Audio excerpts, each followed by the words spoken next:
Pinkertons Ghosts is a horror anthology podcast by Superversive Radio, with no affiliation with any detective agency, person, real or imagined, or the dark forces of Outre Terre.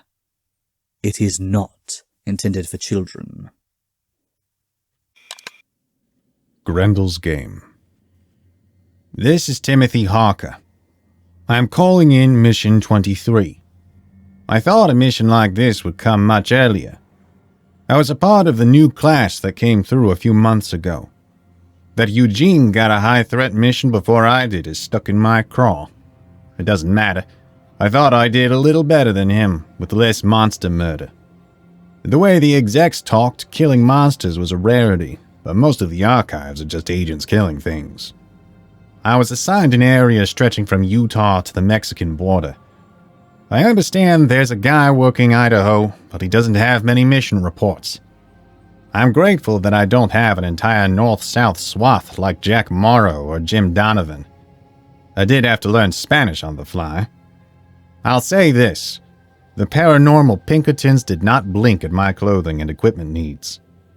The idea that we should go to meet clients presenting as anything less than our best is insulting to the Paranormal Pinkerton brand. I spent good money for clothing that wouldn't be stained by blood and all the nonsense Jack had us slog through. I did find a dry cleaner willing to not ask questions. I foresee a valuable relationship between the two of us long into the future. Control contacted me. Brutal murders have been reported along the U.S.-Mexico border along Highway 9 between Columbus and the border. Human traffickers and their victims have been the main victims of the murderer. Normally, we would not concern ourselves. However, marks of cannibalism, raw strength ripping off limbs, and more have been found. Uncover the truth of the matter. Deal with it if you can. Day's agents in the area are busy with a chupacabra outbreak in Silver City, but can be diverted based on your report. I tell you what, I put on my third best suit for this. Jim and I had some fun with that spindle that Jack took from that puppeteer. It wasn't as good as that suit he's developing, but small steps. I could resist magical or thaumaturge influence, my heat signature was much lower than what it should be. I had a few more little trinkets besides, mostly to test for Jim. Did nothing for the damn heat. As always, I came prepared. At least I learned that lesson from Jack. Another murder happened on the drive over. I mean, literally discovered less than an hour from Columbus, New Mexico, just outside the Florida mountains wilderness. It was grisly. I could make a joke about fashion sense, but disrespecting the dead? In this industry? Terrible idea. There were some policemen milling around, good men wondering how and why. They'd seen it before, and they were convinced they'd see it again. They believed I was FBI, and they gave me what they had. All the murder victims as they had been in other events. Torn apart. Teeth marks the length of butter knives. There were smaller teeth marks, human-sized as well. The autopsy would be performed, but, well, they couldn't even tell their names. Jim and I, as I mentioned before, developed some little items. The one I was really proud of was a pair of glasses that allowed barely, just barely, a look into the Virum Visio. Its control was raw. Like seeing sunspots in your eyes after looking at the sun for a few seconds. I put them on, and everything turned monochrome after I blinked. I could see lines from the policemen fade out a foot from their bodies. I found some marks the police put down to wild animals. On the ground, I could see them call it a bear print. Never mind no one had ever heard of a bear attack this far from the Rockies or the forested Amerindian reservations. In the pale imitation of the Visio, even without depth and color, I could see the footprints plain as day. Usually, when monsters like this ate, they returned to their lairs to sleep it off. I had a short window of time to act. I grabbed the car and carefully drove it around until I reached the foothills of the mountain. I found the tracks again, which grew in volume around the base of the mountain. 15 minutes hiking brought me to a cave. Well, good enough. I made some marks on the side of the cave. I planned to come back with more firepower from the car. I felt something look at me and pulled my gun, a sweet .50 cal revolver. I'm a thin man, not a small one. I have a grip strength powerful enough to crack Brazil nuts. I pointed my gun. I was too slow, and a hand larger than my ironing board grabbed my leg from the shadow and dragged me in. I put a bullet into the forearm. I heard a crack in the bone, and something so much bigger than me screamed. The hand did not let go, and before I could fire another slug into it, I was dropped on my back. I fired into the source of the arm, and again, the scream, like an ox's bellow, roared and reverberated from the depths of the cave out into the New Mexico sun. I was fully in the cave now. I could feel bones under me, crinkling the suit. Thank God I was wearing black despite the heat. The ground shifted and shook, and I couldn't get my feet under me. My shoes were smart, but I made a mistake not wearing boots. Live and learn, if I got out of this alive. From the shadows, 2 bright searchlights transfixed me. 2 black pupils stared down at me. Not malicious, but full. I could see the sun's light behind me glisten off of teeth large as dinner plates. There was no nose, no ears, no hair on that mockery of a human face. It grinned. Something around it was screaming and puking. The big head did not react to the sounds. Hands as large as VW bugs reached out around me and covered the exit, except for cracks between fingers where I could see the sun. The eyes did not lose their shine. Around it, climbing and sliding over the massive body were smaller versions, the same but subtly different, as children who resembled their parents. They were almost as tall as I was, but not nearly so graceful. They had not grown into their bones yet. One of them was dying. The rest watched it die.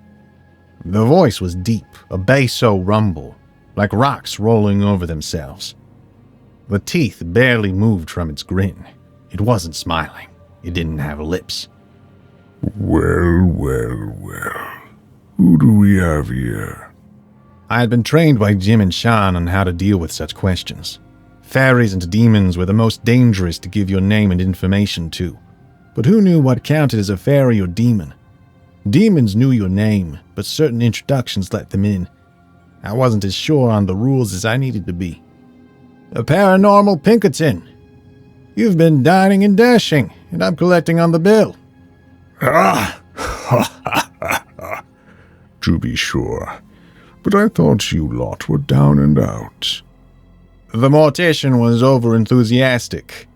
Besides, most of those schmucks didn't have the decency to pick out a decent funerary suit. Anyway, you're squatting on our territory. I'm delivering an eviction notice. Don't squatters have rights in America? I worked hard to get where I am today. I reloaded the 2 spent rounds in my revolver. Never stopped any of my uncles. I know how to handle labor disputes.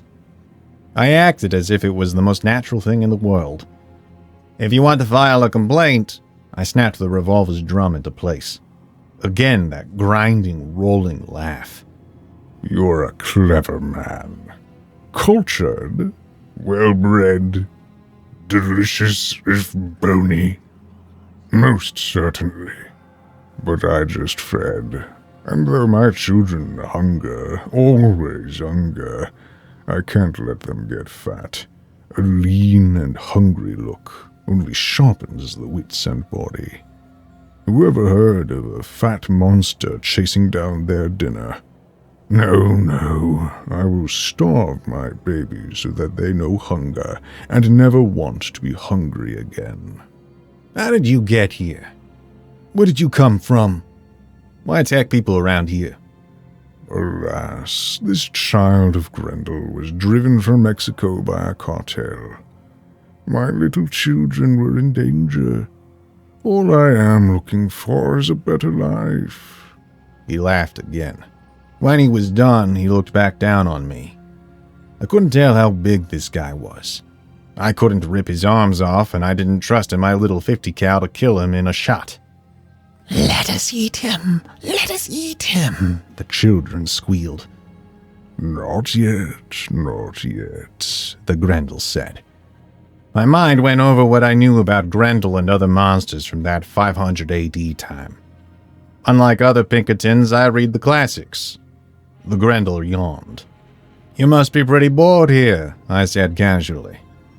Not nearly so much as you think. I could tell it was a lie. He didn't have any tells, but it was in the way he said it. Well, how about this? Let's play a game. The Grendel looked surprised. For my life. Let's play a riddle game. If I win, I go free, and you mosey on down back to Mexico via Puerto Palomas, avoiding detection as you go. And if I win? If you win, I'll lay down my weapons, strip naked, and whip up a mustard sauce I had in a French restaurant back in Boston that will make a long pig roast without pear. Ah, yes. I accept. Best of 3. Physical objects or concepts only. No place names, gods, or literary references after the fall of Rome. I sneered at him. I did not realize Grendel was afraid of books. Give a writer a bad review and you'll understand wrath. The next thing you know, you're trussed up in their next book's torture dungeon being given the business. Not a threat to you, but words affect more than you know. A 5-minute time limit. None of your little electric squares either. No human hive mind. Deal? Good. I'll swear it. You'll have your game, and the winner will have their prize. By the Styx and Yggdrasil and the hosts of heaven and hell. Come along. Let's go outside. With a rumble like an earthquake, the Grendelkin released its death grip on the exit and I ran out. The sun was the right kind of warm, but the heat gnawed at my sanity.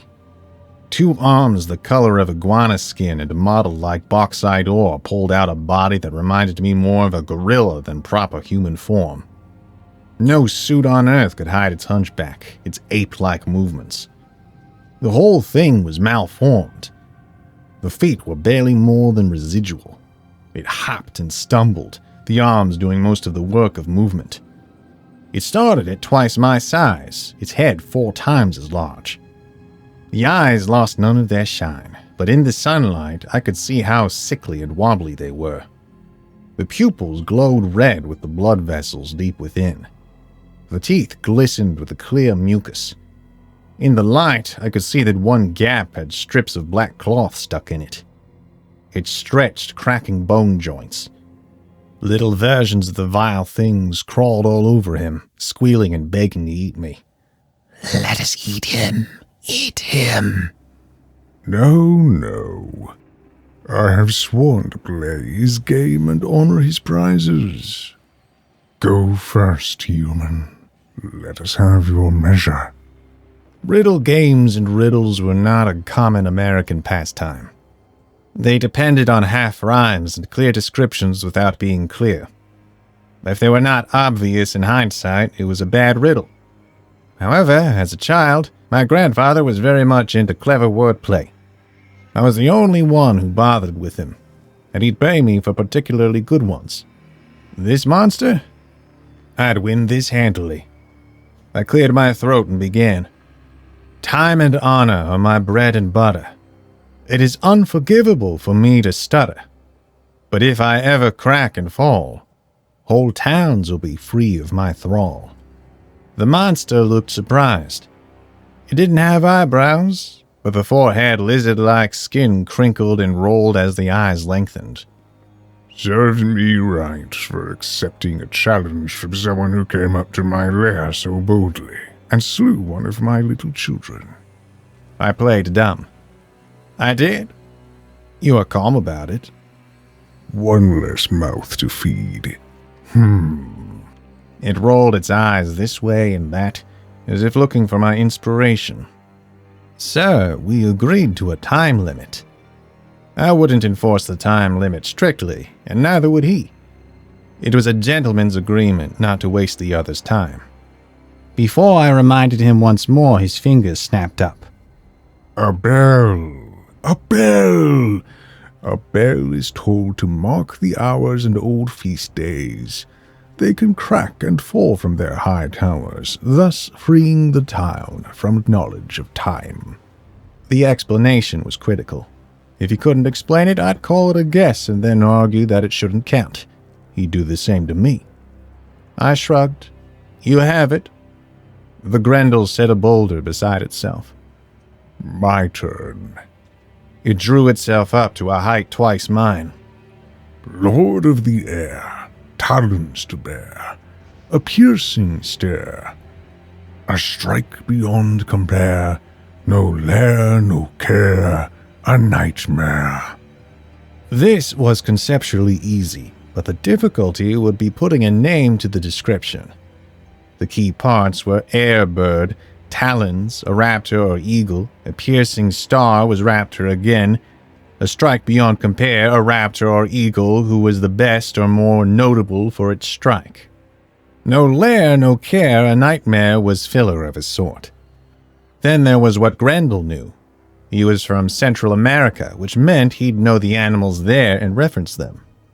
I played it over as the Grendel tapped on the rocks, its lipless grin laughing at me, its eyes eating at me. I had not heard this riddle before, but I could give a good answer. If all else fails, hit the best of its kind. I had a good guess, depending on how far south this monster had traveled.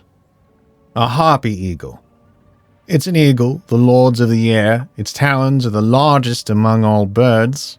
It can see its prey through jungle foliage with a strike that can kill even large animals. The teeth hissed, but it put a rock on its left side. Are you sure that you don't have one of those square internet things stuck in your head? It looked like it regretted agreeing to the deal. I have to do something useful with myself while on stakeouts. My turn. I paused to think. Grendel spat, and I saw little bones in the mucus. The 5-minute rule applies to writing the riddles too. I'm just getting it to rhyme. The monster nodded sympathetically. I was ready. The cold king crept south and filled up the mountain's mouth. He carved a swath through rock and stones. Even now you can see the bones. Grendel turned his head to the side. Something to do with ice. That's not an acceptable answer. One eye closed, the other opened wider than I thought possible. It was like looking into a lighthouse light. Not even a hint. I stayed tight-lipped. Lying was considered bad form. The monster readily agreed to this game. It was smart. I turned around, taking in the scenery and plotting my escape route. I wasn't looking forward to running in my Alan Edmonds Oxfords, but live and learn if I lived. Just let us eat him, The child Grendels whined a couple minutes later. No, I got it, Grendel growled out. His massive hands were grinding stones together as he thought. I smiled to myself. At least he was invested. I nearly jumped at the smashing of rocks against the ground. A glacier. It's massive, cold, and carves out valleys in its passage. You can see its passage in the earth even thousands of years later, Grendel said. My smile disappeared. I was hoping he had no knowledge of glaciers. Are you having a fairy tell you my secrets? Not at all. My great-grandfather is from Norway.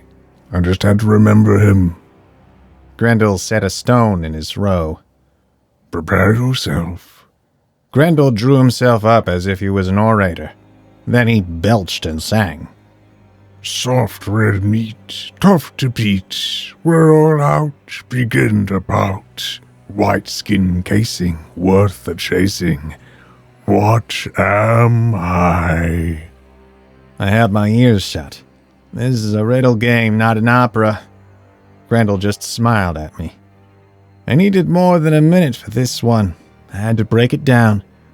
Red meat is too broad. I had to push through a lot of chaff to think about it logically. Tough to beat is cryptic, but it's just a declaration of favor, or maybe not. "We're all out," and "begin to pout" are half taunts. "White skin casing" and "worth the chasing" are the giveaways. I had to put together my reasons. Grendel tapped on the stones around us, drumming a beat that threw off my thinking. Bad form. Marrow. It's soft and red, tough to remove from the bones, delicious, covered in a white skin casing like bone, and is chock full of nutrients, and so is worth the chasing. Grendel frowned. Got it. He put a stone in my pile. 2-2. First to miss a round loses now, Grendel said. You're better than I thought. Same to you.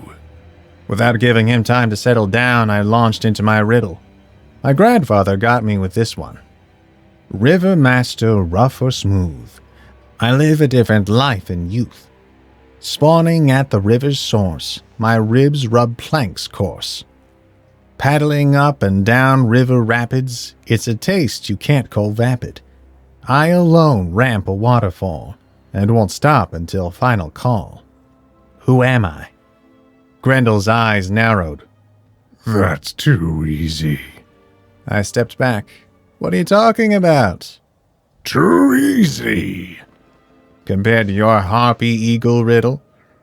Too easy. Grendel picked up a rock and threw it over Florida Mountain. The riddle is stated. Answer it. I do not understand why you are losing your cool. Grendel ground his teeth. It was a sound like metal grinding against sandpaper. He was agitated. I looked angry, as if I was offended that he dared question my riddle choice. There was a lot of posturing, but I had him. Then he calmed down. His big finger rubbed his teeth. He spoke. I'm overthinking this. You're a civilized man. You don't know nature like I do. Look at the richness of your clothes. Have you worked a day in your life? You have not stopped sweating a single second since you came under my power. 5 minutes have passed, I replied. I'm giving you the reasoning of my answer. Yes, I have the answer.